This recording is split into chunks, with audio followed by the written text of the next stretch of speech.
Oh no. Hey, what's up, YouTube? It's me, Leo Lester, and I'm here back again with another B-list. It's been a while since we did a little B-list. It's been a while. Everyone at me, Buster Kong. And then we're doing Okay. everyone's favorite VTuber, Triggered Senpai. I think he's a bit known from this channel. But we did it.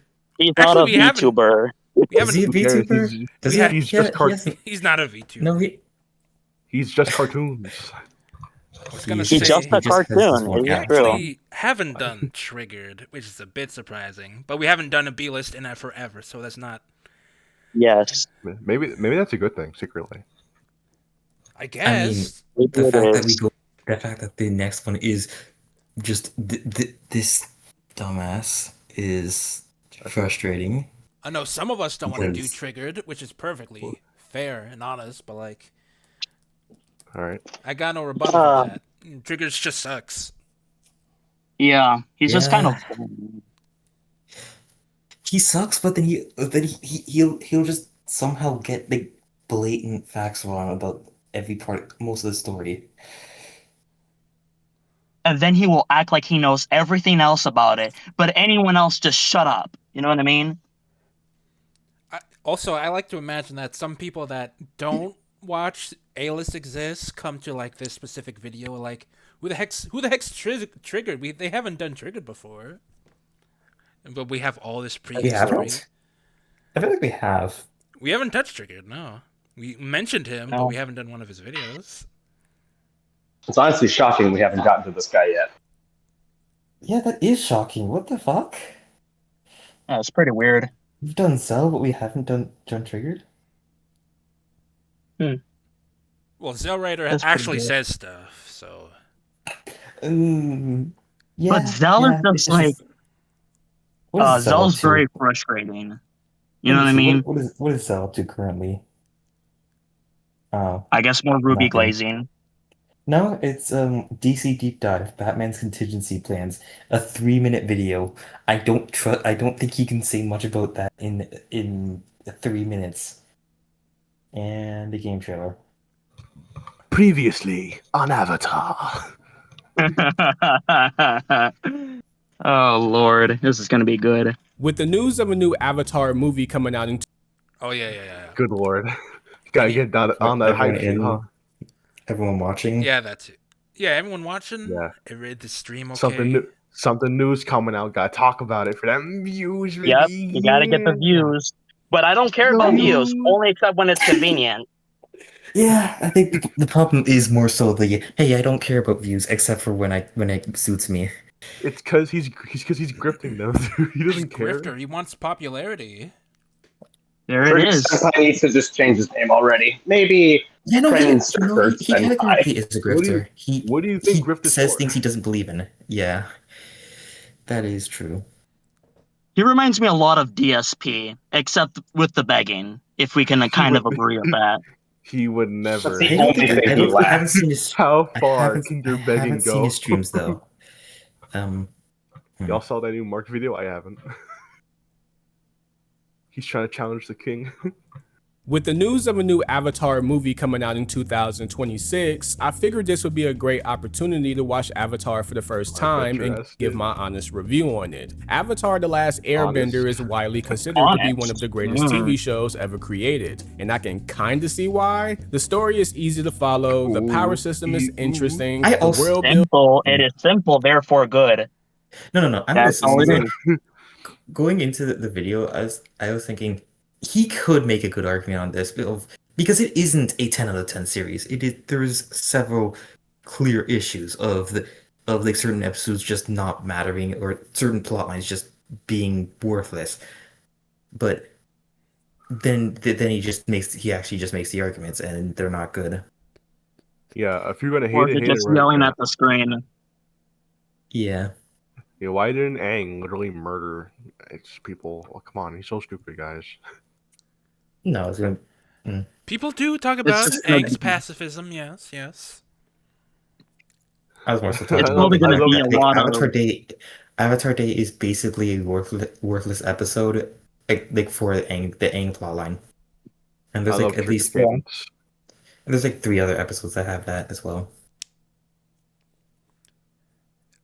Okay. is really engaging, the themes are fleshed out really well, and the characters are Themes, well Say it developed with and me. have great chemistry with each other. Themes, I baby. You can gotta think of the themes. No, Ooh, boy. but for real though, the themes though, the theme. He does not understand how themes work. He just says it like a buzzword and he just keeps it pushing. That is Just not a flattering picture of Toph. true. really well, and the characters are well developed and have great chemistry with each other. I can see why Chemistry. a lot of people love Ooh. Avatar so much, Chemistry. but I do think people overrate the hell out of the series. Yeah, Avatar does a lot of good things in the story, but I do think the series has some glaring issues with its storytelling. Issues that almost made me want to drop the series for He the almost second sounds time. sensible. The first time Okay. Wait, second time? You said this is the first time you watched through the series. But he had a This is the first time stream. he fully watched through it. This is the Watched- first time he fully watched through it. Yeah. He He watched He through watched it. it He just, before, like- and then yeah. All right, Even then, do we really expect him to keep a consistent story? No, Okay, we but, like, can't. I don't. But like that is just he watched it and then dropped it, and then now this is. Why did he drop it That's- the first time? Yeah. Because He it was say. just He like might say it in the I don't video. remember. He's going to say it in the video. This is. Alright. Well, no spoilers. Jeez. My theory is that he didn't care. Now that there's No new spoilers content first. coming out, he's gonna pretend to care. No spoilers for this 20-minute video. Well, I haven't watched it. I dropped it, it was because of a plot contrivance with Zuko's character in Bang Sing Se, where despite him realizing how shitty his family is and moving on from his quest for honor to start a new life with his uncle, something he chose to do after thinking about it, the writers felt like it would be a good idea to have Zuko flip-flop and team up with Azula, despite Zuko witnessing multiple cases of his family betraying him, witnessing all the harm the Fire Nation has done to other people, something he's clearly against, witnessing his father deep frying Oh, whatever. He's just gonna ramble a bit. No, he kind of. At first, he was a necessity because he was banished, so that was technically not true.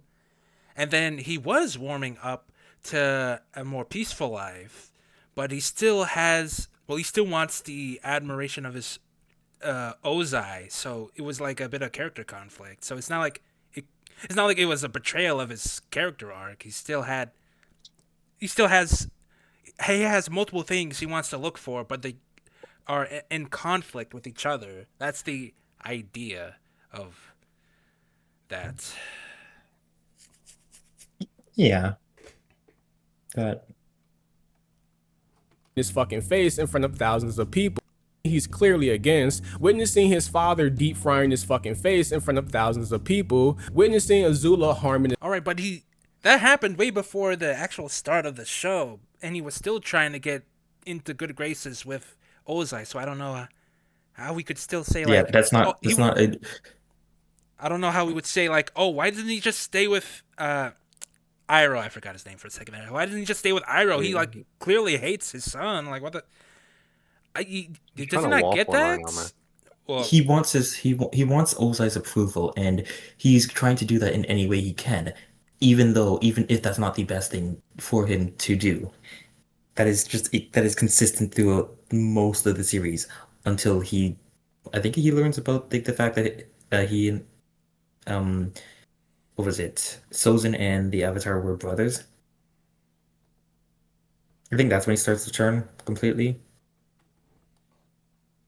I don't remember. his uncle, and even a fucking face in front of thousands of people, witnessing Azula harming his uncle, and even accused his father of doing something horrible to his mother, something him and Katara bonded over. All the evidence, all of the episodes of Zuko witnessing the harm the Fire Nation done to him in the world, all of the episodes of Zuko taking heed to Iroh's words and valuing other people and himself, moving on from his path of regaining honor, all completely fucking wasted because the writers were like, let's subvert expectations and have Zuko team up with Azula. Like That It's wasn't subverting not to expectation, subvert- though. Yeah, it wasn't to subvert expectations. It was just his character conflict going one way, just not the way you wanted. It was the logical through line of a character that has such a deep need for approval. That's the opposite of subversion. Zuko teaming up with Azula is not only some of the most forced shit I have ever seen in media, but his decision to join Azula in the Fire Nation literally contradicts his development up until that point in the story. Like, I can see if Zuko wasn't aware of the things he was aware of in the show, then I would be a lot more forgiving of his decision to join back with the Fire Nation because he wouldn't have known about Ozai trying to lock him and Iroh up, Ozai marking them as wanted felons and even granted permission to kill them on sight, and Ozai. How wouldn't he know that? That's a bit. How wouldn't he know that? Like, No, he's saying it would be okay if he didn't. It would be understandable that he would try to go back to Ozai if he didn't know that Ozai carried the hit, tried to kill him. But like, how would that he? doesn't. How would he not know that? Like, who would? Well, I guess it could be like a high-ranking governor or like military chief, whatever. Yeah, but Wanted a in the bounty. hypothetical, Wanted a bounty on his in head. the But like, yeah, but he's saying in the hypothetical where he didn't know, that would have made more sense. But like, it makes sense both ways that he ended up joining Azula. his role in his mother's disappearance, but Zuko was aware of Okay, wait, these no, he things. doesn't. I don't think. Does he know that yet? Does he? He doesn't know about his mother's disappearance until like the end of the series. yeah, because Azula told. That's the literal last episode. He doesn't know that yet.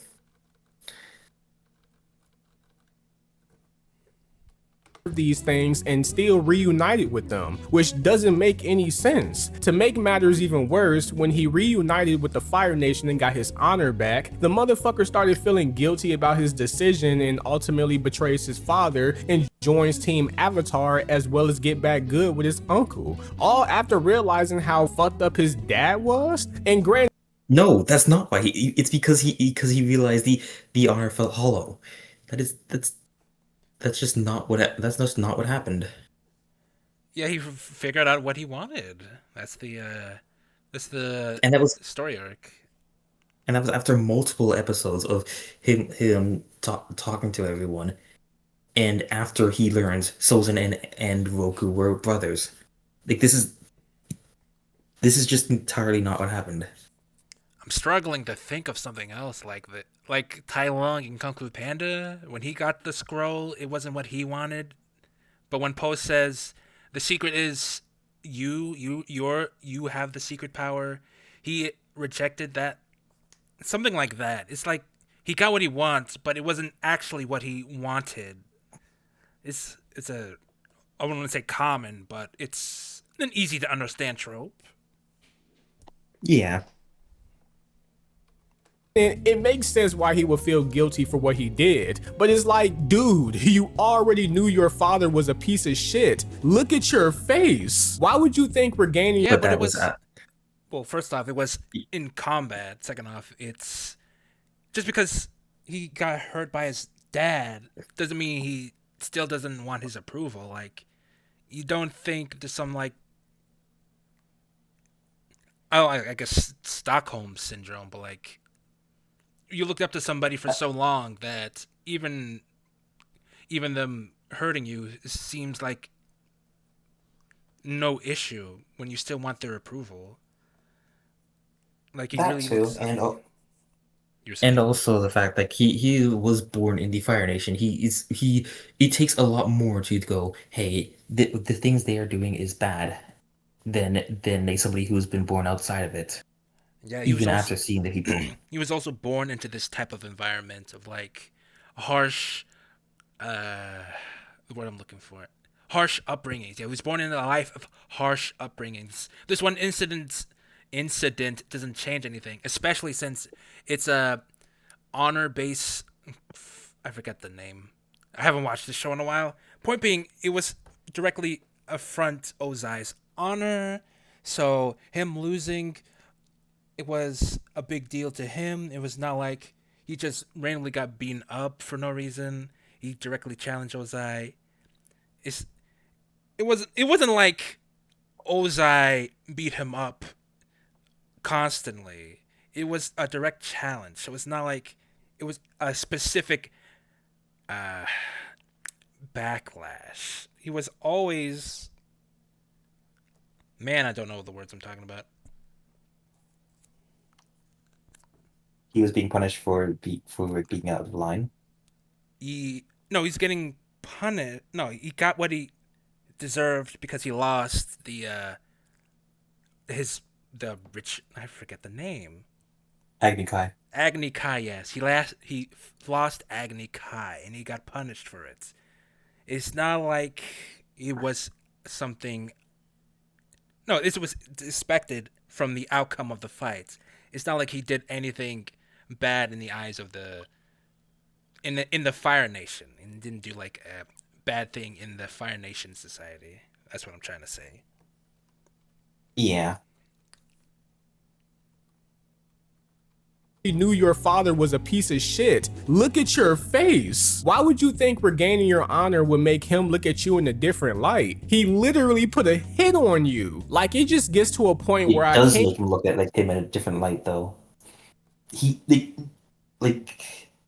After Azula lies and says he killed the Avatar, he does look at him as you are being my son. He was regaining his lost honor, so that's his main driving force. It's a small thing, but Triggered is wrong that no, it does indeed make him look at him in a different light because he did the thing. He is only at this point in the what is it, solar eclipse? Yeah, when Ozai tries to attack him again, or right after the solar eclipse.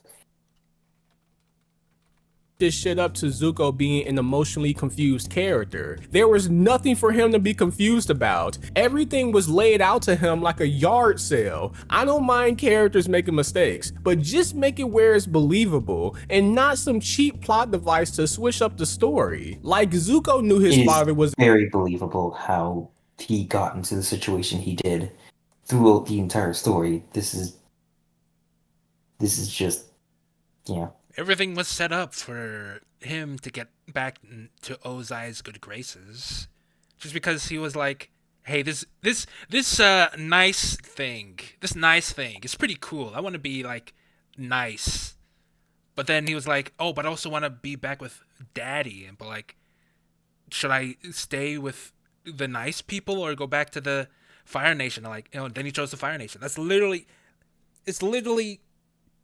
He's not like he rejected the Fire Nation at any point in the show.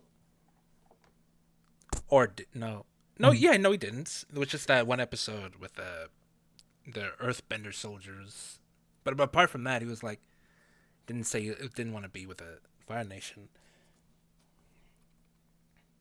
The dickhead, and he valued himself, Iroh, and others more and more as the story went on. And this was before he reunited with the Fire Nation. So why have him reunite with Ozai and Azula? To repeat the same formula? Like, I just don't get it, man. And I know people are going to say Zuko switching up makes him a more realistic, complex character, but just because a character is realistic and complex doesn't mean it excuses them from the illogical shit they do. I mean, it's that straw man. I mean, that straw man. Like, it does. I mean, doesn't like doing something illogical? If the point of being realistic means that you did something illogical, but you're saying it's bad that they actually did something illogical, isn't that good?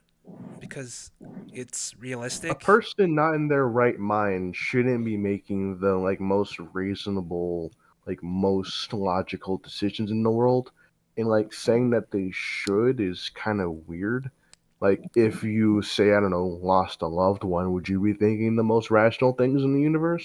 I don't think you would.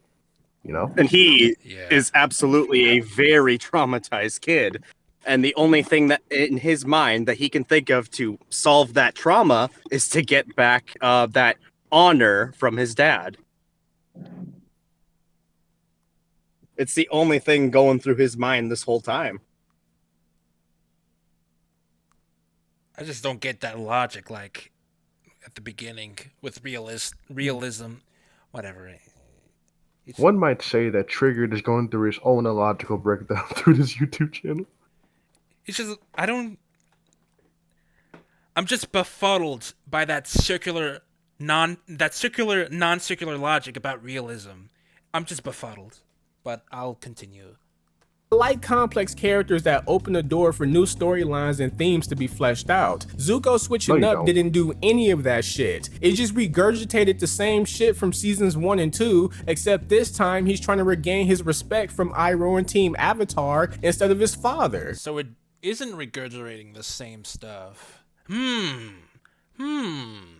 Trigger, did you just realize what you just said? Yes, Bertrand's taking the same stuff, except it's an entirely different dynamic with different characters.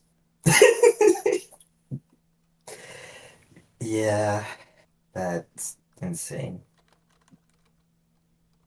He was wondering in season 3 if he made the right decision in betraying Iroh and Team Avatar to regain his honor, the same way he was wondering in seasons 1 and 2 if he was making the right decision on giving up on his quest for honor to live a normal life. Also, the episode is not the same. Are you kidding me? It's literally he got what he wants, but he didn't realize what he needed. That's literally something Iroh said. Episodes after Zuko joined the Fire Nation were fucking trash, especially that horrible ass beach episode where the teenagers were just trauma dumping on each other. Yo, Hayes, Trigger is not lacking your taste.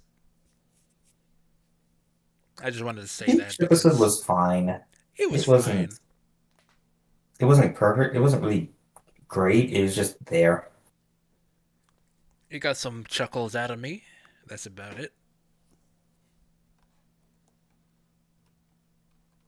Especially that horrible ass beach episode where the teenagers were just trauma dumping on each other. Like, Jesus Christ. Also, Zuko hooking up with May out of nowhere and being caked up with her for most of the episodes. Are you sure you wanted to use that phrase? I don't know. I wouldn't use caked up and teenager in the same sentence, but hey, you do you, Triggy. You can't just talk about how you makes you feel. That makes me very angry. He sees the vision. That's his words, not mine. He sees the vision. Yo, Drake, I see the vision. He's making an investment. Despite him being the most distant character on the show for 2 whole fucking seasons, like, the writers really ruined one of the greatest dynamics for this goofy ass what if scenario. Before the betrayal, in every episode with Zuko and Iroh will be helping Zuko develop as a character. But the episodes after the betrayal was Zuko either crashing out like a 6-year-old on his girlfriend and uncle, or him trauma dumping on some teenagers and his father. Yeah, because Isn't he a teenager? Well, that too, but he's also conflicted on what he did.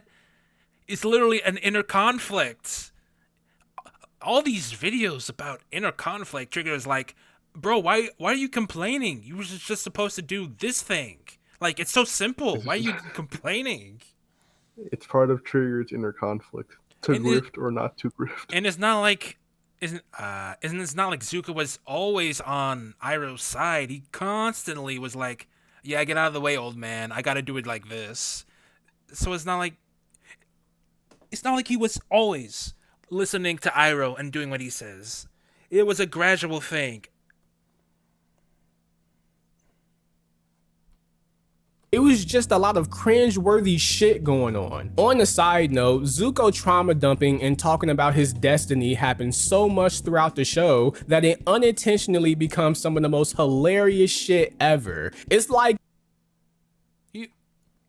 All around the show? What? He does talk about it a lot. I just think it's insane that Trigger goes, yeah, no, this thing that he's clearly conflicted about. Nah, it's serious. The thing is, wasn't it Katara that's joked about for being the one to trauma dump all the time? I don't remember. Was it the I lost my mom type of constantly or something? I don't know. I remember seeing complaint about it. No, she doesn't. He doesn't remember. He doesn't remember. No, yeah. The current argument doesn't apply to the past argument. Don't think about it. Oh yeah. I guess it was constant, but they spaced it out well where it doesn't feel repetitive. Though I can only say that for me, but yeah. 90% of his dialogue. Like, it was at one point, he was trauma dumping at the sky when he was trying to learn how to redirect the lightning. And I was fucking crying, yo. If you was to take a shot every time Zuko trauma dumped or talked about his destiny, you would be one dead motherfucker on God. But yeah, that's one of the reasons I dropped Avatar the first time. And to be honest, the main reason. Zuko was a great character in the first 2 seasons and was the best thing about Avatar. But if he has all this issues with Zuko, yet calls him the best character, what the hell is he gonna talk about with the rest? Remember, he has that 3-word limit, and then it completely blanks from his mind.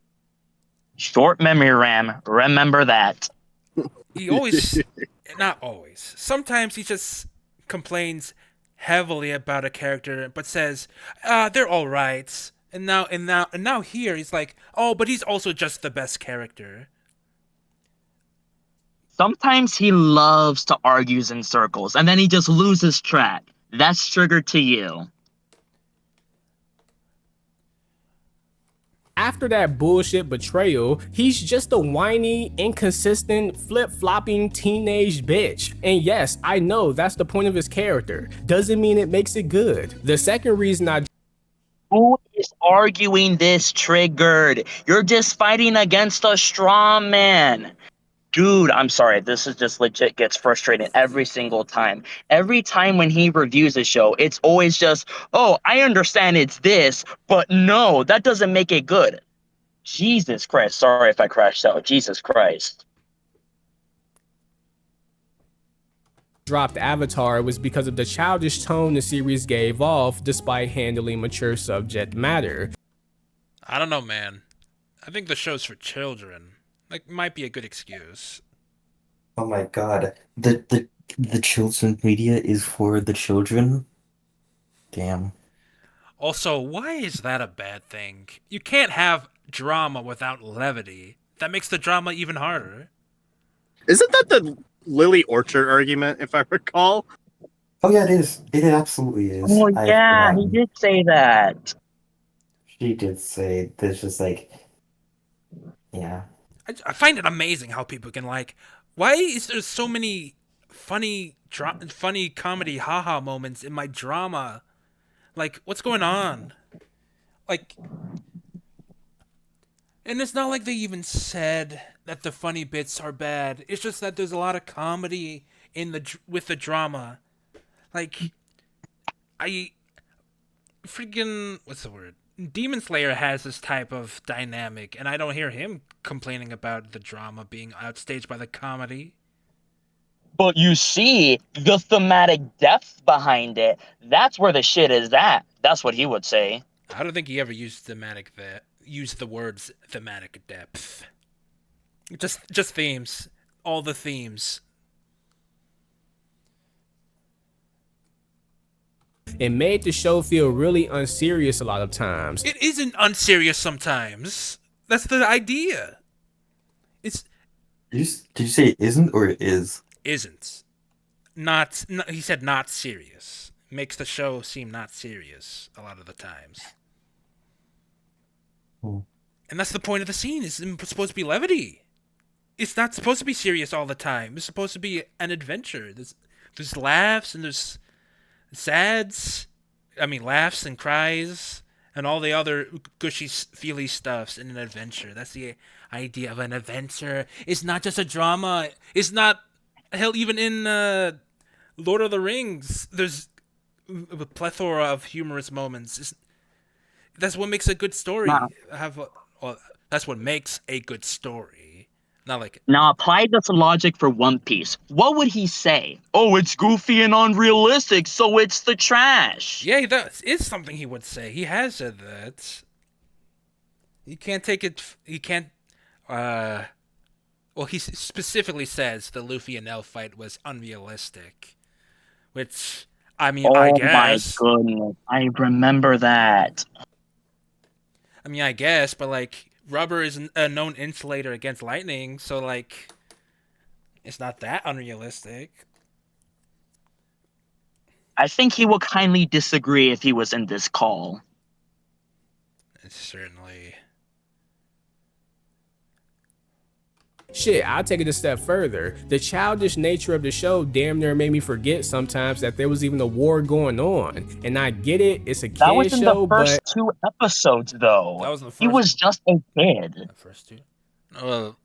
Around the first half of no, the season, yeah. no, that's like Let me check. I think that's like episode 5. That's like episode 4 or 5. Well, a few episodes. The first few episodes. But still, this was around the time when Aang just wanted to be a kid. He didn't want to deal with the Avatar stuff until he had to learn how to take the responsibility. It's not that hard to figure it out. To be fair, this is after he just realized this isn't her. So he does want to ignore that for now. Yeah, Qatar even No, said no. that. Let Aang have that because he all the trauma he faced with finding out he's the last Airbender title. forget sometimes that there was even a war going on. And I get it, it's a kid show, but I don't think that's a good excuse. Wait a minute, how could... Moving the goalpost, you gotta move the goalpost. You gotta move the goalpost every time. It's a kids show is an excuse for it being for kids. True that. But also, that doesn't make it good. How does that make sense? It doesn't. Also, how did you forget there's a war? They literally say it at the beginning. That's literally the intro, that there's a war going on. I can name multiple kid shows that mix comedy and mature topics really well. Hey Arnold, Teen Titans, Regular Show, Fairly Odd Parents. What the hell are you Henry smoking? Hawkins had childish stuff. You disingenuous mother. Okay. It had childish stuff. The first 2 shows that he listed, I can understand because those were shows that were known for being serious. Regular Show, it can flip and flop between childish and serious at times. But later on, that he's later going to mention, he's going to mention SpongeBob of all things, which is childish, by the way. How is Fairly Odd Parents not childish? No. He's saying Fairly Odd Parents flip around serious and childish better than Avatar: Last Airbender. I don't think it did. I think there was like a good several episodes back to back that are just extremely silly. True. I think it was mostly silly. I don't know about Regular Show. I can't say Fairly Odd Parents does it better because I don't remember most of the episodes. But to say that it does better is a bit odd considering it's a comedy show, primarily a comedy show. I can't say anything about Regular Show. I feel like Teen Titans was more serious than anything. If it's the one I'm remembering, and I don't know what Hey Arnold is. With Regular Show, it's more on an episode by episode basis. Rarely does the show get serious. That's more on the later parts of the show with like the relationship drama. But like especially early on, it was primarily humorous. So that's also weird that he mentions Regular Show. Like the first half wasn't like effectively a comedy show while the latter half was more drama. But whatever. Teen Titans. Yeah, Teen Titans is a good comparison. I'll say that. Unfortunately, I don't remember Teen Titans, which is not good for argument's sake, and I haven't watched Hey Arnold. Odd Parents, shit, the first season of SpongeBob, and the best thing about these Why specifically the first season? They did drama and seriousness, drama and comedy pretty well in season 2 and 3. Whatever. Yeah, that's just an odd thing to say. series is that they understand their setting and know how to balance being mature and immature. Despite Avatar being the show about war, destiny, dictatorship, and the importance of responsibilities, the writers seem to care more about making a cheesy kid show with cringy dialogue and romance. Annoying shit. Okay, Trigger, but this was something that was built up throughout the series. What you showed was at least the final episode when Aang and Katara get to finally kiss, despite their literal chemistry building throughout the whole story. Meanwhile, you literally support Zatara of all things. Stop talking, bro. Also, it's not a bad thing that it's cheesy, because cheesy. What's bad with being cheesy? The the Ash versus the Evil Dead show is very cheesy, and I think that's a great show. Cause like, what's the word? Ironic, not ironic. Parodies. Parodies can be cheesy, but does that make the parodies bad? I don't think so. Who doesn't love good cheese? The Fairly Odd Parents can get cheesy with its references. Does that make it a bad show? Does that make the humorous bits bad? And also, yes, Triggered, they are children, so they're gonna say pretty childish things. Did you not realize that they're children? So they would say childish things? I can't speak. To be fair, he did say kicked up earlier. So, I don't expect him to remember that. He's learning from his boy Salik. Salik. Slick. Triggered. More about making a cheesy kid show with cringy dialogue and romance. Annoying shit like Sokka joking every 5 seconds, 95%. He's a comic relief. Of course they're gonna joke a lot. I don't. What's wrong with the comic relief character? Because that seems like his issue. Because it's not like he doesn't do anything serious. Whatever. I can just say he's just makes jokes all the time, and that's a bad thing. Does he not like Morshu? Does he not like the genie? Does he hate Disney movies because it's like a comedy character? Does he hate Donkey?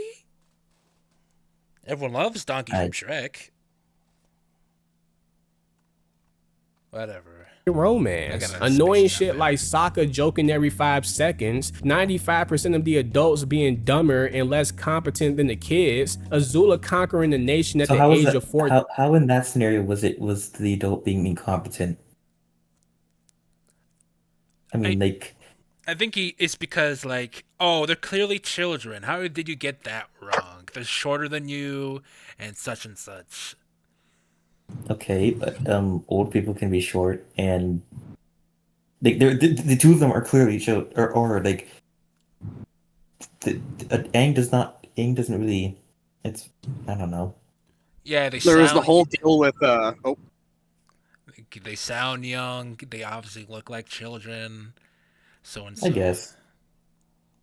I guess, but like that's also a bit of the comedy. Like, people are dumber than they appear. No, things that should realistically happen because what's the word? The comedy comes from a bad disguise working on people. That's the joke. I can't say it's a bad thing, but I can say they didn't do it bad in the show. Because I think it was very funny in the show. It was executed well. 95% of the adults being dumber and less competent than the kids, Azula conquering the nation at the age of 14, and Team Avatar. What's wrong with that? Zuko was like, no, he wasn't. No, yeah.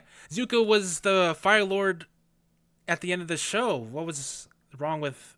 Does he have issue with that?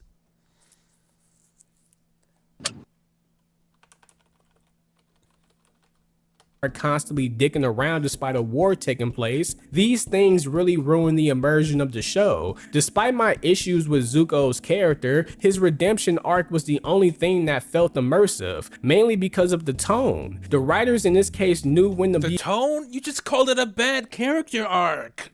Come on, Triggered. Expect him to remember that? I expect him to make sense. Like, this is a bad character arc, but it's kind of good because it was serious. And it's not like any other character had a serious character arc. Like freaking Aang having to betray his air nomad lifestyle and kill the Fire Lord. Or Katara getting over her trauma with the loss of her mother in the Yeah. Fire Nation. That too, like. Be goofy and mature every time because of the tone. The writers in this case knew when to be goofy and mature. Every time we seen Zuko, he was always on his shit while also dealing with serious stuff like discrimination, witnessing the effects of the war, inner conflicts, and his on and off relationship with Iroh. Just called it. Well, he didn't call it bad, so I can't say that. But yeah, I think he should really rewrite this script, because he was mostly talking bad about Zuko's character, but then he just starts praising him later on. You should really. I don't even think he scripts his videos. I doubt he scripts his videos. Because he just contradicts himself every single time to make up a new point. It's legitimately frustrating. True. Well, he would. Okay, if he doesn't script them, then who did? That's the real. He does. I don't think he scripts. I think he just cuts out all of his rambles, so to say, compared to streaming Triggered. He could also have somebody script his rambling. Or, nah, I pretty much doubt it. I doubt it. Nah, this man. It's just a one-man band. Yeah. He would have to then write the scripts. So now we're just. I mean, it's only one man band because he just ostracizes all of his fucking friends. I think he just wants to. I think he thinks he doesn't need a second opinion. I think that nobody can give him the right second opinion that he wants to hear. That's what I think. Unless if it's just his audience of yes men that just go yes triggered, yes triggered, yes triggered. Because I've seen some of his live streams where he's just in Discord call with his fans.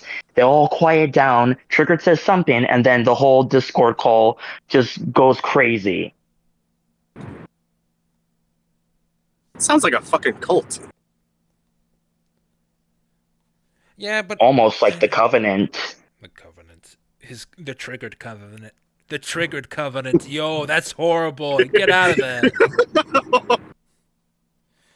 But yeah, I guess, well, that's his fans, and they just like his comedy and his, personality. So, they're going to be all up on him. Makes sense. But anyways, restructure the script. Make sure you put most of your feelings on Zuko and his backstory before you talk about anyone else, because now you're just contradicting your issues with praise on Zuko after calling him poor. A poor character.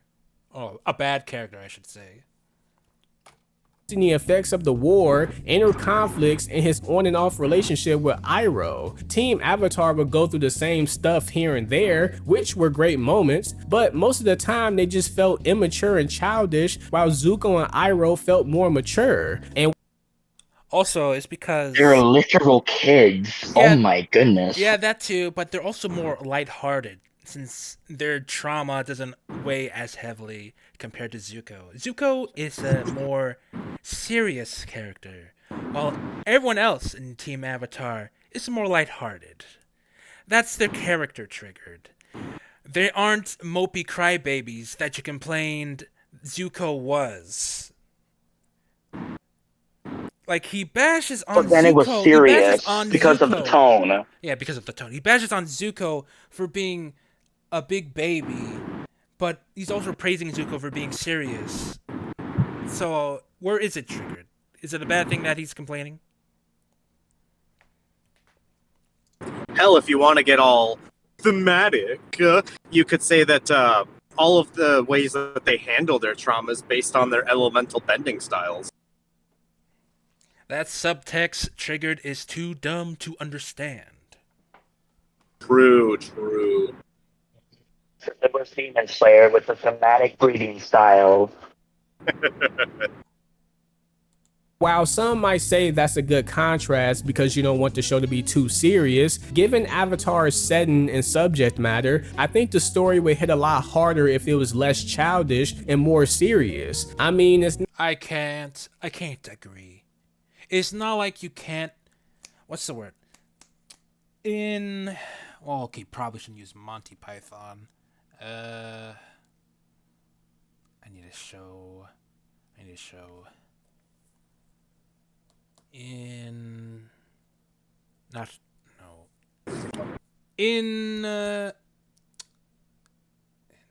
Twisted Metal. Yeah, here's a deep cut. In Twisted Metal, it's set in a post-apocalypse. The main character has amnesia, and he's trying to survive the post-apocalypse with this female character that he saved because they're in like a odd love situation. I wouldn't say the show is bad because most of the episodes follow more of a comedy because they're in a post-apocalypse and is like an inherently serious setting. Just because there's more humor than drama does not make the setting or like the serious themes less potent. If I may add on, Adventure Time is kind of that same premise because the whole world is a post-apocalyptic wasteland. True. And yet, what, it's 75, I'm just spitballing, 75% goofy and whimsical.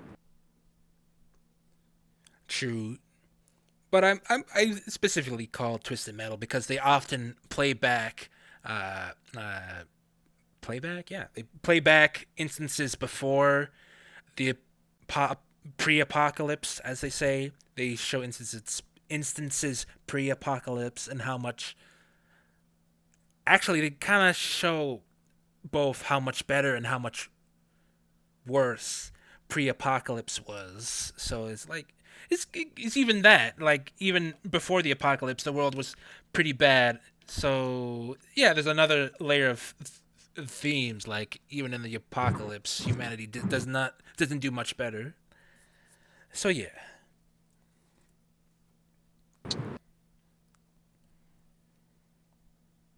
Not a coincidence that most people consider Zuko's storyline to be the best in the series. Shit, one of the best ever, is because it's more mature and more fitting for the setting in the story. The second time I guess, but I think it's mostly because people like the character rather than the character's backstory being the best. Because I always account for popularity. If it's popular, then, well, it can be the other way around because it's popular because it's good, rather than it's good because it's a popular character. So I guess it can go both ways. But usually, I'm dissuaded for calling things good when it's popular because, well, it's popular and people often embellish quality. I mean, the easy Demon Slayer example is Zenitsu, #1 character in Japan. Definitely not the best character in the show. True. Probably the worst, arguably. dropped the series was because of the inconsistent pacing. Like, I kid you not, every season starts and ends the same. The pacing starts off.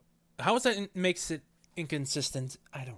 He always says like this thing is so bad because, and just uses a different word that doesn't really correlate to what he means.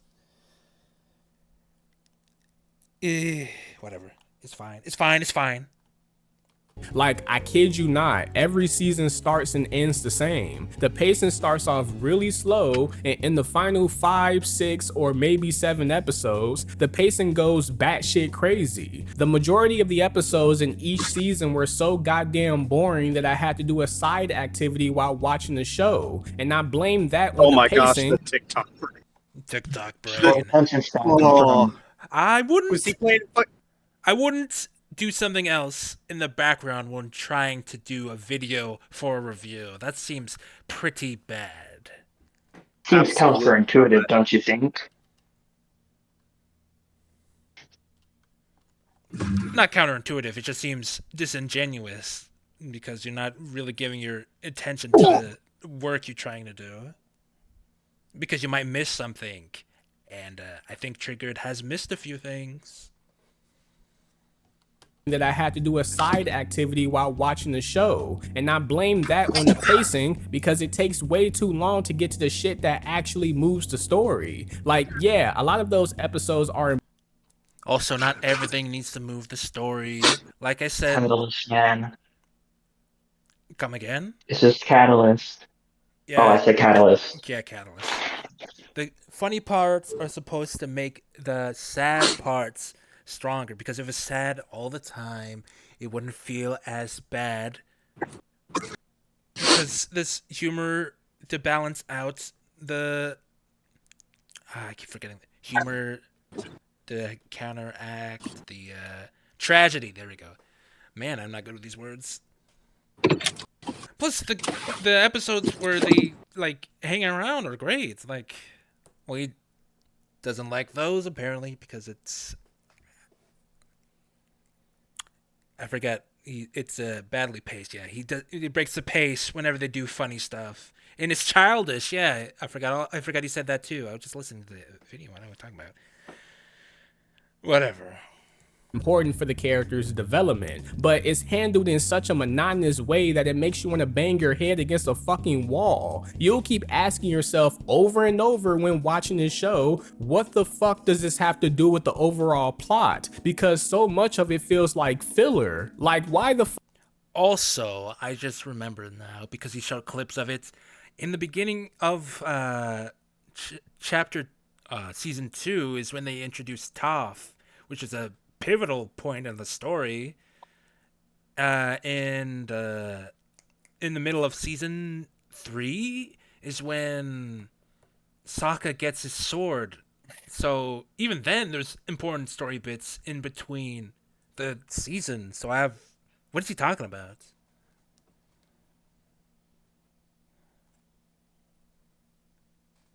Fuck do we need to watch an entire episode of Aang leading two annoying ass groups through a canyon just so he can understand the importance of leadership? Or watch an entire episode of Aang trying to get a frog to heal Katara and Sokka? Then that horrible ass episode. But that episode's actually kind of important for Zuko's arc.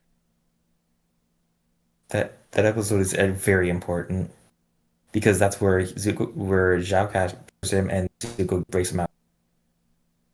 The other two are kind of. This one is awful, but the other two are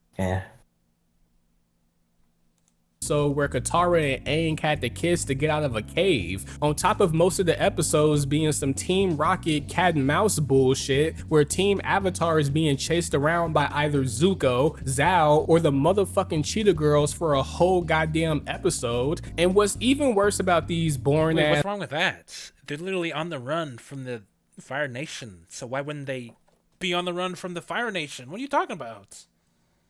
Yeah, Demon I need to be on the run, and I just can't. Never mind. lesson of the day episodes is that all of the techniques and lessons that Aang learned throughout his journey didn't really mean shit because he just uses Avatar state to beat Ozai instead of what he actually learned throughout the story. That's not entirely true, because I think it's more of a he was using all his bending against Ozai, but the issue is that he didn't want to kill. Wanted to kill, but then plot happened and he unlocked the Avatar state that just so happened be able to take away his bending, which wasn't introduced in the story. That's the issue. See, he was close to something there, but he didn't actually get the issue correct. He just...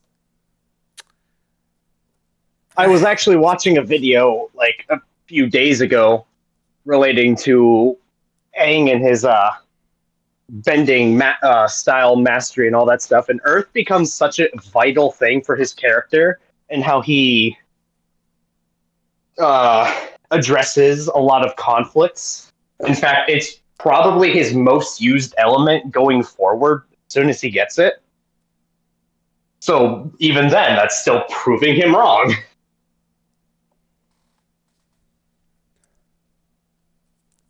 Yeah. You know what? Okay, he did apply 2 lessons. One was his ability. Oh, never mind. I guess I just put my foot in my mouth. He should have just finished talking. To control Avatar state to some degree, and the second one was him not killing Ozai because it would go against what the air nomads had taught him of cherishing life and only resorting to violence as a last option. The only problem with that is that Aang did kill someone. Shit, multiple people actually. He created a whole avalanche on top of some henchmen and knocked them off that tall ass air temple, and that was him not being controlled by Avatar state. And if you're gonna say, oh, that doesn't count because they're henchmen, then fuck you. Henchmen lives matter, motherfucker. Like, we just not finna sit here and act like they don't exist in the story. If Aang is cool with killing henchmen, then he can kill. True. That is a pretty bad.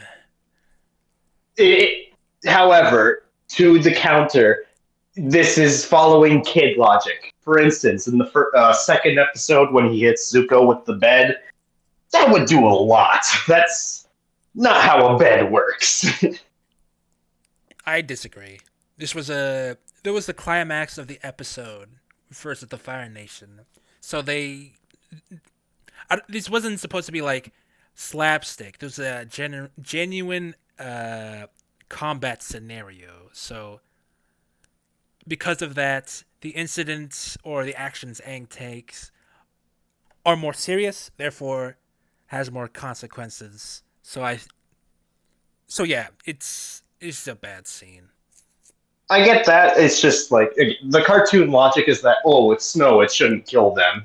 Just pacify them kind of deal. I suppose, but he did just like de-anchor that tank and they fell like to their deaths because that thing is definitely gonna crush and explode. Again, you're not supposed to question these things. But yeah. And act like they don't exist in the story. If Aang is cool with killing henchmen, then he can kill cartoon Hitler, my nigga. But those are my reasons for why I dropped Avatar and almost dropped it for the second time. There are other things I dislike about the series, such as the romance being extremely forced. Sokka and Suki was the only relationship handled well, and Katara and Zuko should have ended up together because their stories and chemistries coexist really well compared to Aang shipper. and my. Literally, what agenda? I mean, sure, they have similar character beats and personalities. Doesn't mean they should be together.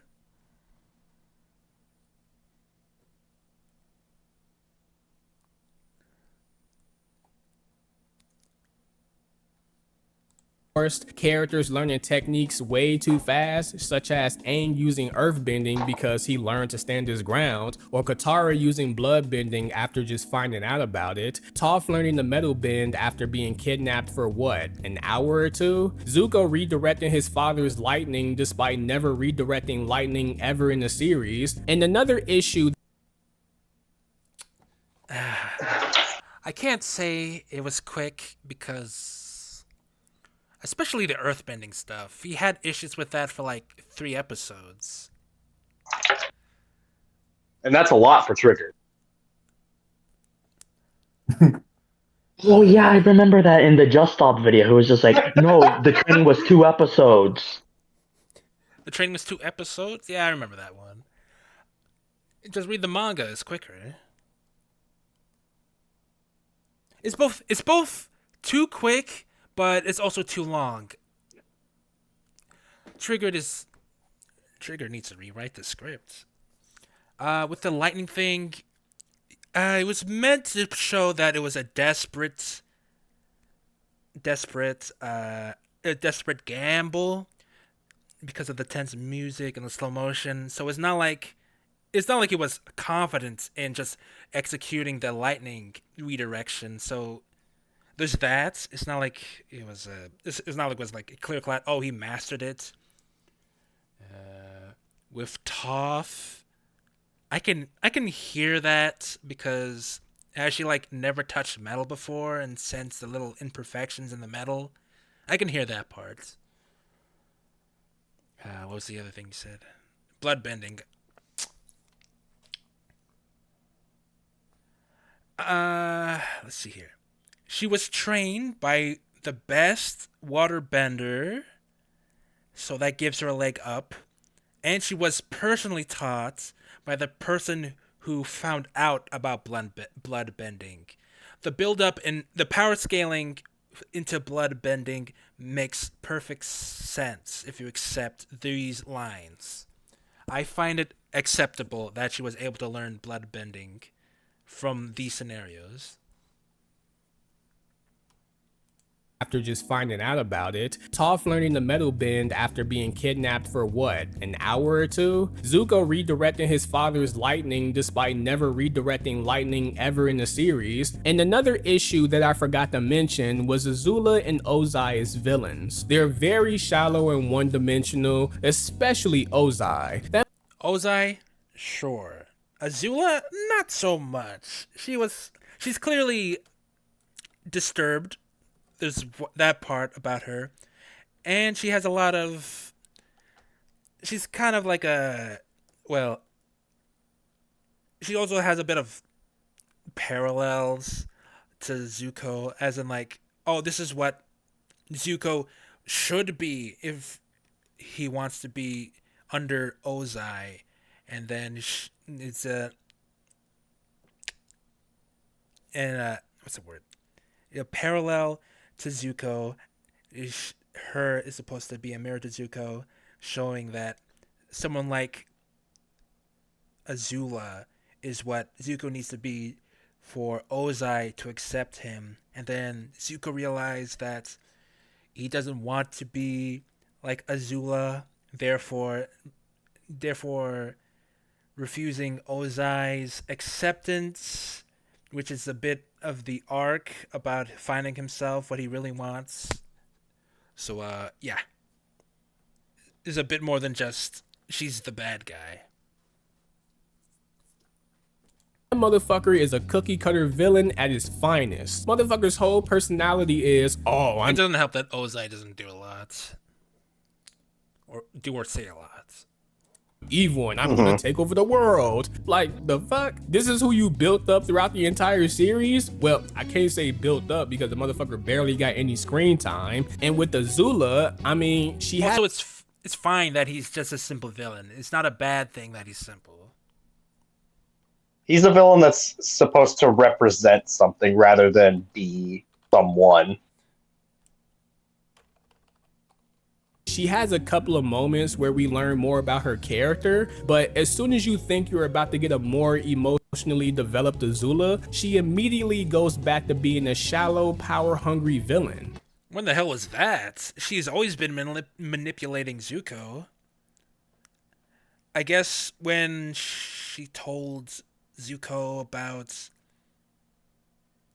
Did she say that... No, wait. Was that from the comic, or did Azula actually say that their mother left the Fire Nation? No, yeah, she did say that. Is that something? Because I have no idea what he's talking about. I'm pretty sure she was joking about their mom leaving because, like, the Zuko was freaking out a little bit about where she was in the flashback. Yeah. Maybe when she was talking about your royalty now, like, and when Zuko comes back into the Fire Nation, she's like, your royalty now, enjoy all the stuff you can do as, like, the prince. Does triggered mean stuff like that? Because I can't remember any instance where she was, like, nice to Zuko. Nice and, like, being a nice person. Like, a change Zula from her always usual. lies. Zula always lies. Yeah.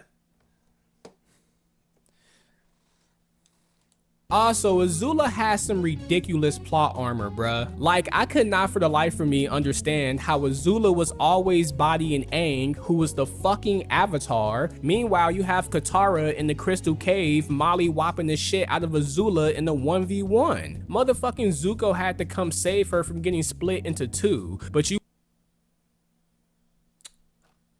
Isn't it because it's water and like water beats fire? Okay, I'm making it sound too simple. Point being, not Azula, Aang and Azula had a lot of training beforehand.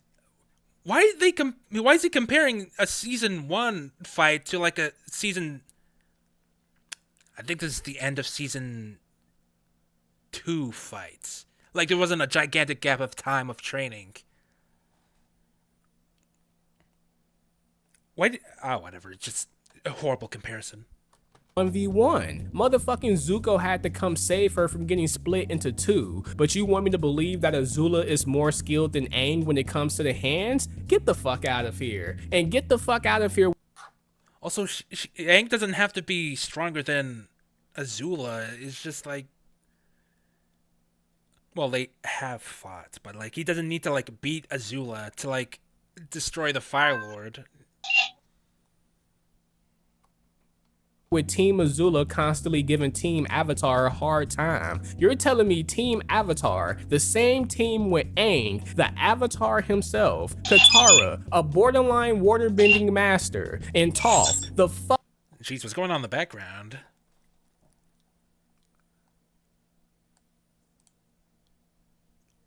the Avatar himself, Katara, a borderline waterbending master, and Toph, the fucking greatest earthbender in the entire show. You're telling me with a straight face that that team is having a hard time with Azula, Circus Bitch, and the Needle Girl? I mean, That. thank you, Ad. Thank you, Ad, for missing what I was about to say. I was about to say Azula is one of the strongest firebenders to exist. And Ty Lee can negate bending, so I think it is a very it is a very interesting matchup. Ty Lee, I mean, my just is there. Yeah, she's just there. I don't know. She's She is just the Sokka's counter. That's what she's important.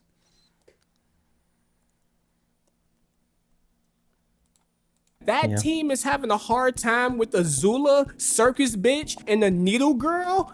Get the fuck out of here. Toph alone should be enough to watch them motherfuckers. And I just no, mentioned because how Katara... she'd lose her bending. She'd lose her bending almost instantly. And it's not like it's on even ground.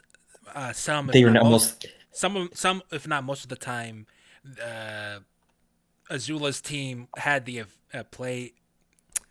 field advantage. That's the phrase. So is that too.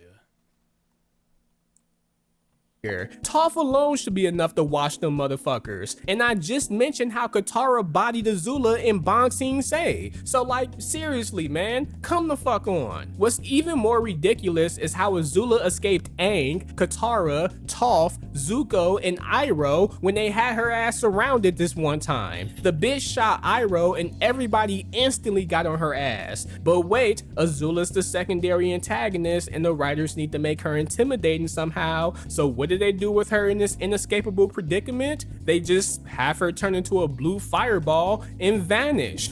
How? You know what? I know why. It's the bullshit plot armor I mentioned earlier. And her take... I'm uncertain on this part, because it's not like it's the first time we've seen a firebender do like a circle of fire in front of them, but I can't remember an instance where a fireball just explodes into a smoke screen like that. Plus, through that entire fight sequence, though Azula was on the back foot, it was I guess even.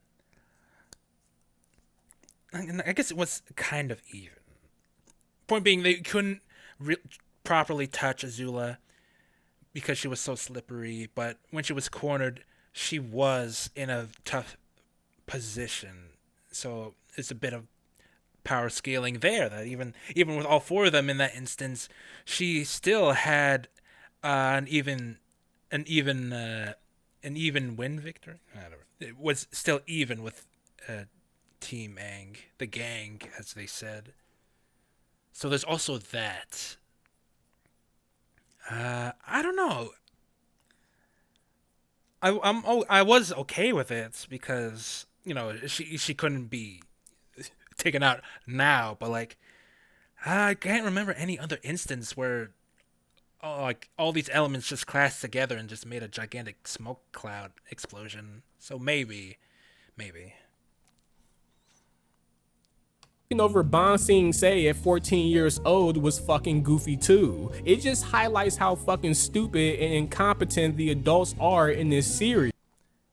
Okay, I don't remember this part. Which part are her defeating the Dai Li? Not defeating Or defeating the guy in charge of the Dai Li. Like she it was odd, but yeah, after he ends up, they don't decide to attack her. Because I remember that it was like the enemy of my enemy situation, where the secret government, the secret government didn't want their power revoked, so they allied with the Fire Nation because they were strong. Yeah, it was like that. So it wasn't just like they couldn't fight against Azula. It's like they allowed her to win because they want to keep their power. Yeah, I don't have much to say about that part. It just highlights how fucking stupid and incompetent the adults are in this series, and how it happened made no fucking sense. So the Dai Li were willing to obey orders from Long Fang when capturing Azula to execute the plan, but when Long Fang ordered them to arrest her after the plan was executed, they suddenly are skeptical of obeying him because they're unsure of who to follow? Like, no, it's because Azula has all the power in the situation. Like, what? Come on, Trigger. I didn't think it was that hard to follow that they respect power. I guess. Why not just follow the person you've always been following? That way things can go back to normal just like how you wanted. It's not what they wanted. They wanted to overtake the government. That's why they let Azula take over the Earth Kingdom so they could rule. I submit to the Fire Nation so easily when you're literally outnumbering the Fire Lord's daughter. Y'all can just take her as hostage or kill her, and you would have successfully gotten an upper hand on the Fire Nation by taking out one of their top people. It's not like, I guess, but it's not like Azula's like 30% of the Fire Nation's firepower. They still have to contend with their tanks and their aerial artillery. Plus the other Fire Nation soldiers, were they in the city at that time? I think so. Yeah, I think the other Fire Nation. No, they were not. Oh, okay then. But yeah, they still have to fight the Fire Nation after the point. So this is like the easiest position. Yeah, but here's the thing. This is a really useful thing for the Earth Kingdom. If they kidnap Azula, the Fire Nation would have no heir to being Fire Lord. Oh yeah, true. No Zuko, no Azula. What does I even do?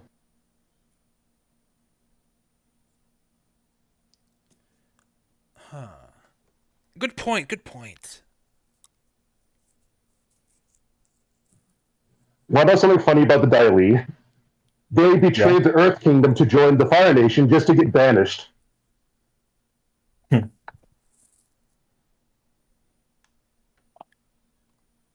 like you're unable to capture her. You literally caught her earlier and brought her to Longfang's cell. Like, see what the fuck I'm talking about when I say the adults in this show are written to be stupid to make the kids look smart? Also, once again, Azula's plot armor comes in to save her ass again. The last issue I have with this show is the ending. That shit was horrible, my guy. That shitty ass ending made Jujutsu Kaisen's ending look tolerable. Oh yeah. Time out. It didn't Time really, out. I don't want to have anything to say about the Jujutsu Kaisen part, but earlier he was complaining about Azula ruling over the Earth Kingdom. I was like, what? No, Azula, a teenager, a 15-year-old ruling over the Fire Nation. Like, what's the issue with that? It's not like she's... I forget what I said to rebuttal that, but now that he says the issues, I've been more succinct and capable to refute his claim, since he finally explained it himself. Yeah, that's what he said. It's another instance of Triggered needing to rewrite his script because he keeps bringing up issues and then explaining it later like that isn't annoying. The ending was paced way too fast. Aang and this fucking lion turtle with this whole energy bending shit came out of nowhere. But hey, the writers need Aang to be Ozai without breaking his principles instead of, you know, developing and realizing that sometimes you have to do what's best for the world, even if it means breaking your core principles. You know, that whole responsibility shit the writers have been giving us for 3 fucking seasons. Also, I can't say much on the pacing because I don't remember, and pacing is a hard thing to quantify. But yes, it's pretty bad that he just developed an ability that we had no prior knowledge that he was training with or even knew how to do. From what I remember, he gets that in like literally the last 2 episodes, which is in the last 2 episodes, yeah. So Aang re-unlocking his avatar state because a rock hit a specific part on his back? Like, what the fuck is this shit? Stupid. yeah. It's pretty odd. How haven't they done something like that to Aang before? With all the trying to No, did they try to I know it's supposed to be like it just like unblocked his chi or whatever, but it's still stupid. Everyone agrees with it. Yeah. One Piece, Fairy Tail, Black Clover One Piece on his mentioned? back. Hey, yo, like, One what Piece? the fuck is this shit? One Piece, Fairy Go Tail, video. Black Clover? Like, why not just One have Piece. I can't wait for him to drop the One Piece video. It's gonna be so exciting, man. Oh boy. I can just imagine it being like 30 minutes long, and he only talks about the new worlds and doesn't even say anything about pre time skip. He's probably gonna complain, oh, it's gonna take me an hour. Well, that's what happens when you cover a long form story like One Piece. Sorry, dude. At very least, he is rewatching or rereading the show, which is something I wouldn't expect him to do. But then again, he also plays or watch something else while also watching One Piece. So that's... I believe he's like doing other videos like My Hero or something like that to fill up that time because it takes forever, quote unquote, whatever BS excuse he wants to throw. And that too, he's doing a lot when he should... I say he should just focus on one video at a time. But yeah, that's just... yeah.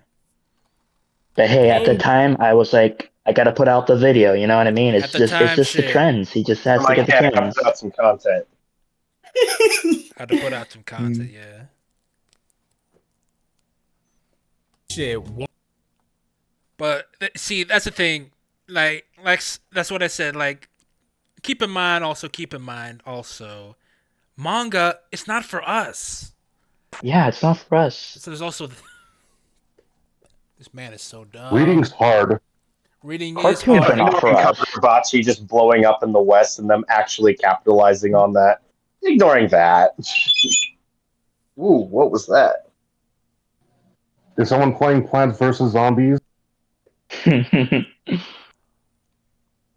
One Piece, Fairy Tail, Black Clover? Like, why not just have Aang be Ozai with his own skill? Wasn't that the whole point of him learning all the bending styles? And how the fuck was Aang able to talk to the past avatars if he had his chakra blocked? Roku did say if Aang died in avatar state, which he did, then he will lose connection to the He got previous avatar. revived.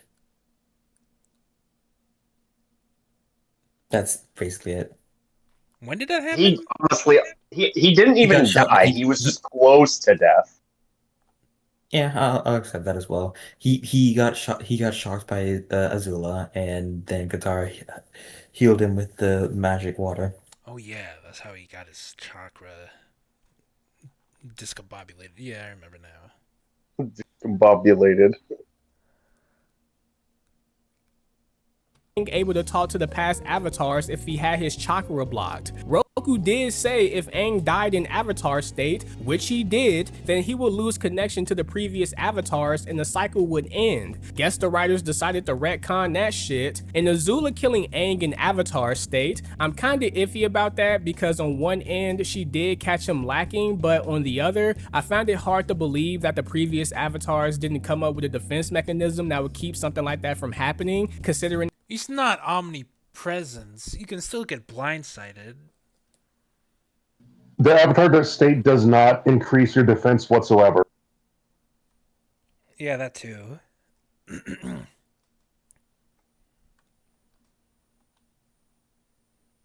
a severe Omniscient, that's the word, omniscient. avatars didn't come up with a defense mechanism that would keep something like that from happening, considering the severe consequences if someone was to die in avatar state. I'm leaning more towards it being ridiculous, but I'm not mad if someone said otherwise. Overall, the ending was dog shit, and Zuko beating Azula was bullshit too. You can't have Azula Zuko beat did not Aang's beat ass for the Azula. entire Zuko did not beat Katara beat Azula. his- It was a tag Katara. team effort. Yeah.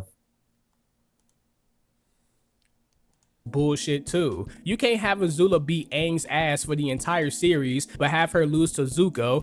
Why does he keep... Aang is not the strongest character in the show. Why does he keep bumping up Aang like this? Because he thinks because Aang is what do you call it? Aang is the main character. He has to be the strongest, I guess.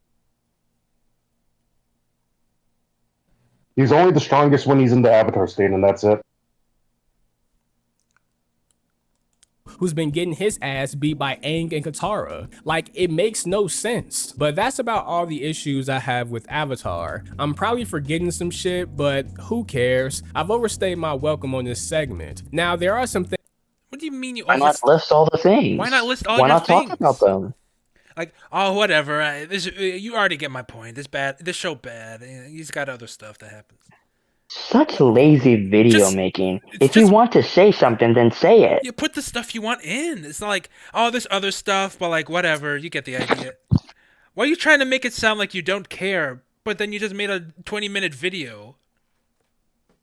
It's just He's a cartoon. polite person. He's a polite person, and he doesn't want to overstay his welcome. True, true, true. Now, there are some things I do love about Avatar. I love how the series shows how much the Fire Nation has impacted the different nations and characters in the series. From Zuko's interaction with random villagers to Jet's actions and traumatic experiences in the Fire Nation's slave boat full of earthbenders, Avatar has done a really good job when fleshing out the themes of trauma and dictatorship. I also love how the Is series puts in dictatorship the a effort theme?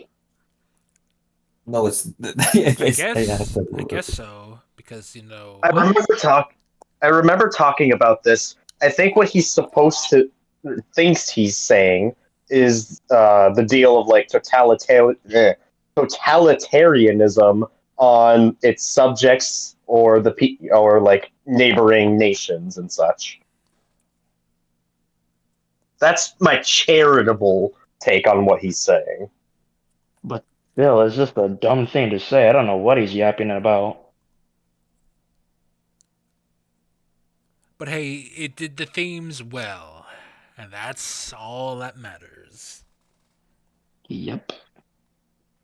The themes of trauma and dictatorship. I also love how the series puts in the effort to add depth to its characters. Throughout the series, you'll see different What type of praise is that? Oh, I like it when the show actually develops its characters. This is basic storytelling, This my is guy. this is Please consume more. this is basic claim. It's like, oh, I like it when the story has more plot to it. It's like, huh? What type of praise is that?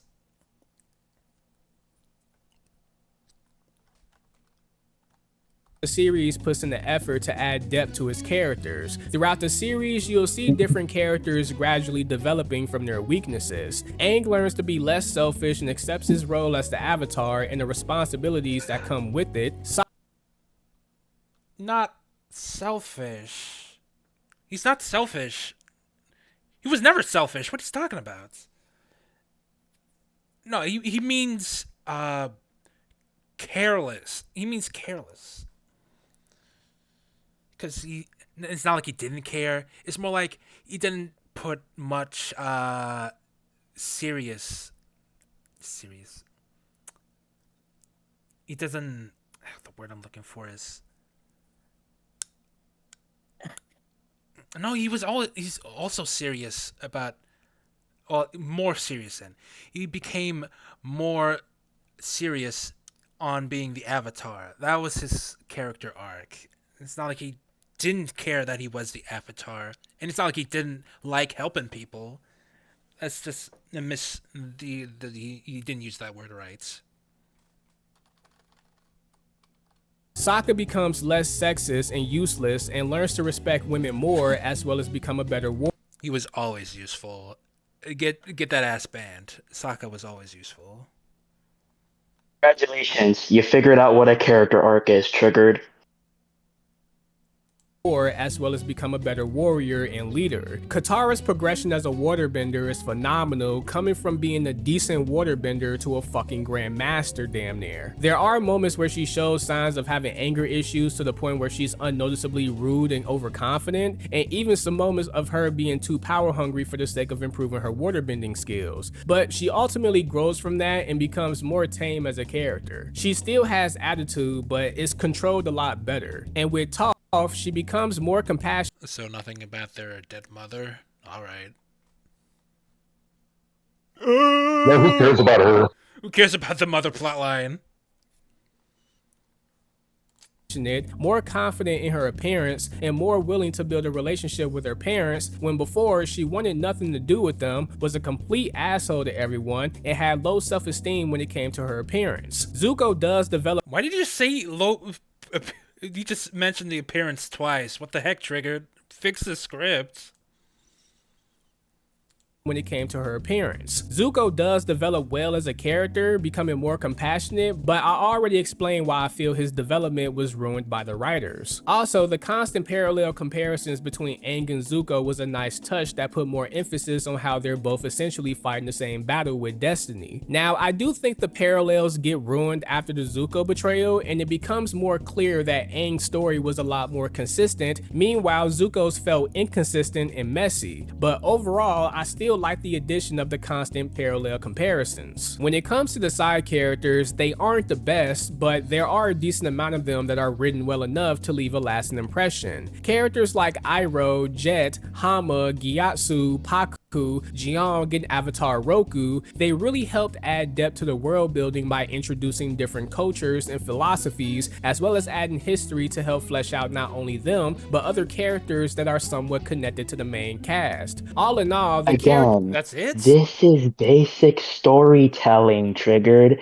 You gotta give me more than just them impacting the lore and the characters. Who are they as characters? Maybe dig a little deeper, but no, that's just too much hard work for you, I guess. Yeah, they didn't even. He didn't even. Like, come on, man. Iroh is like the best character. You didn't even say all the funny.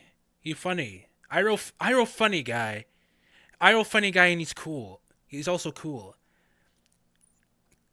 Actually, why didn't he mention Iroh like beating up all the Fire Nation guards?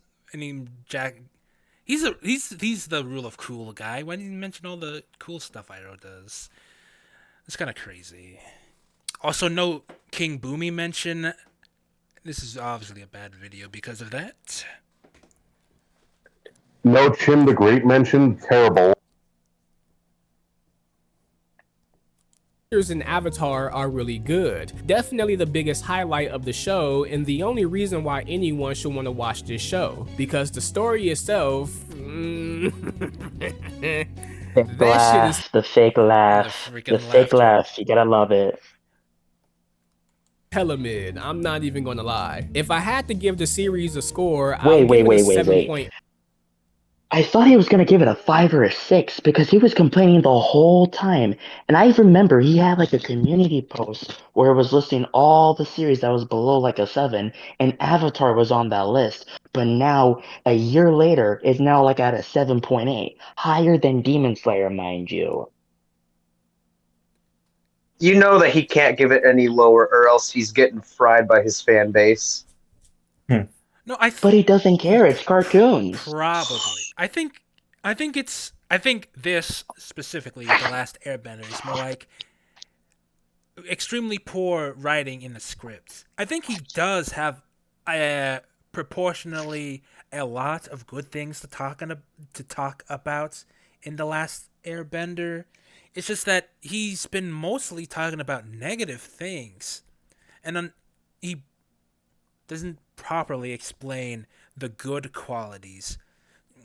Even then, they're just so He surface level. effectively, well, that too, but he effectively just offhandedly mentions qualities about the characters in the final section of the video. Because he is disorganized. He just says a good thing, and then for the rest of the video, well, rest of that part of the video, he just says bad things. He mentions a good thing, and then for the rest of that part of the video is all bad. Until the end of the video, where he just mentions all the stuff that he likes. It's not. It's not exactly. It's not exactly bad, but he just says so little good about it that it's hard to see him actually calling this show good. Like, even if he praises the stuff, which he brings up all the time with Don and Demon Slayer, it just suffers the exact problems with his reviews where they just trash on it, where it's just, hey, these characters develop, these characters have chemistry, we're moving on. It's legitimately so boring. I'm sorry. And he didn't once says a good thing about the comedy, which I find very odd. In conclusion, tighten up this fucking script. There you go. True that.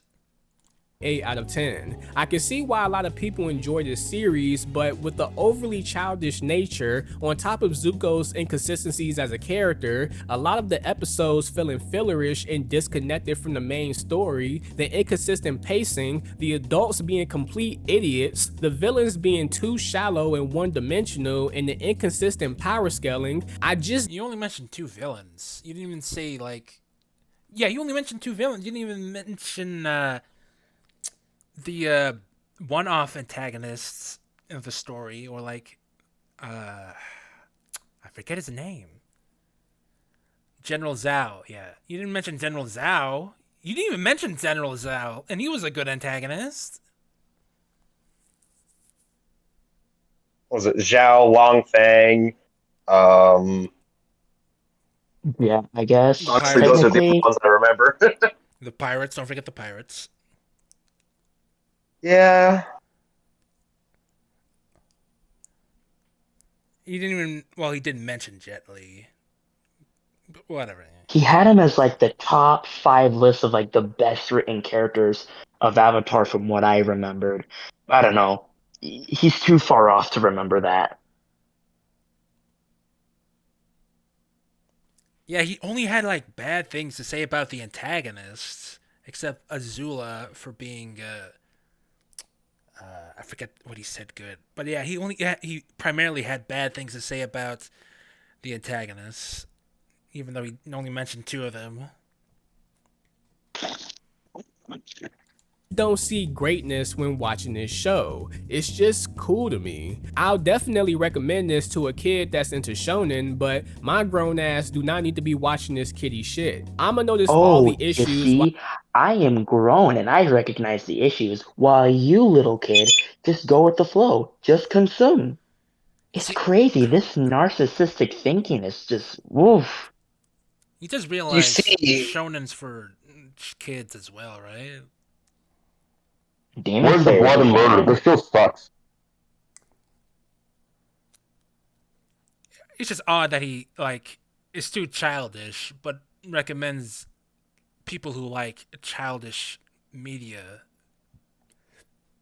Where's the logic? Whatever. I guess it's just too childish. He's dumb. all he he's so does, dumb.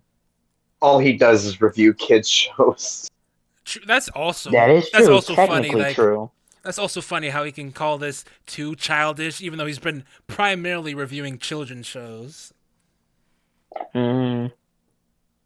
If you want to While get a kid technical, then yeah. What do you mean technical? Uh what hasn't he reviewed that isn't for children? I'd say I the guess only things Berserk, which that is not for Dress Up children. Darling, Dress Up Darling, I'm pretty sure I guess isn't considered Chainsaw Man, shonen, but since it it's might. not, since it's more the darker ones that's not for kids. But it did still debut and air in Shonen Jump, so it is still technically a kids series. Technically, okay, I could see that. Elden Ring. So yeah, probably Dress Up Darling. Maybe I'd have to look into that. Berserk and Elden Ring. I forgot he did Berserk. Yeah. Oh, I would love to do the Berserk for B-list someday. I have a lot that I want to say about that video. Oof. If I it's still anything, need to. well, if it's anything like this video, nah, I'm not It's a inclined to do lot it. worse. It is a lot worse. It is just arguing in circles of you guys are weirdos, you guys are this. But I like Berserk, it's pretty good. But also, Guts is an edgelord. My grown ass do not need to be watching this kiddie shit. I'ma notice all the issues while a kid will just go with the flow. But anyway, if you like this video, please like and subscribe. I'll appreciate it very much. It's your boy Trigger Senpai, and Also, it's a big sign of immaturity saying that it being too childish as a bad thing.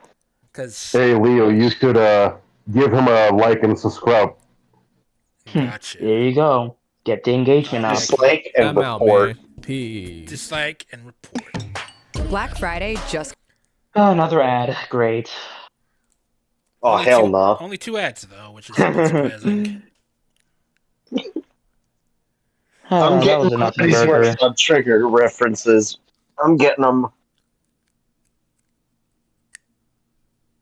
Yeah, don't know, man. It was just disappointing. It sucked. that was expected. I was not disappointed at all. I don't know. I was expecting It him to was. rant about Zuko for like more than half of the video, given his track record of like ranting on about characters for like I don't know how long. That's just how bad he is. He's just turned into too much of a bum. He can't make content like he used to. Sorry, okay, 2022 triggered was was he his ever able to prime. make content? Are you saying he was ever able to make it? You saying he was ever made Well, content? it's more so in the case of it's not as fun as it used to be to laugh at him. Now it's just pathetic. Yeah. Eh, I said this before and I'll say this again. 2022 Triggered was at his prime. We had the Just Stop stuff, we had the Berserk stuff, we had the My Dress Up Darling stuff, we had the I Don't Care, It's Just Cartoon stuff. I just miss that Triggered as That was his infuriating as I it do was. not. prime. I do not miss that in the slightest. That was his That is prime, fair. but his peak was absolutely the Demon Slayer video. Drop Oh the my goodness. video, ALX. Oh my gosh, he would That like was actually tag insane. ALX And so many community tabs of like, drop the video, drop the video. And when they did, it was an April Fool's video in disguise. And he was so desperate to be like, no, this is a real video. No, this is a real video. Because he used a screenshot from a debate that, mind you, was not them. I will forever never understand how he'll keep thinking it's them. I know he's dumb. But he constantly, one ups me in terms of how dumb I think he is. And it's just gonna get worse as time goes on. God knows. I don't think it's gonna get worse. He's just a stagnant piece of incompetence when it comes to pretty much anything he talks about. Extraordinarily competent, dare I say.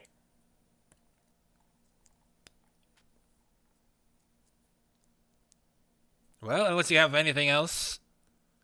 Nope, I'm out of here. Well, If we're I will finished with say the video. this. Trigger is allowed to say how he feels about something. That does not mean we cannot criticize it, because that's the number one thing he has to remember.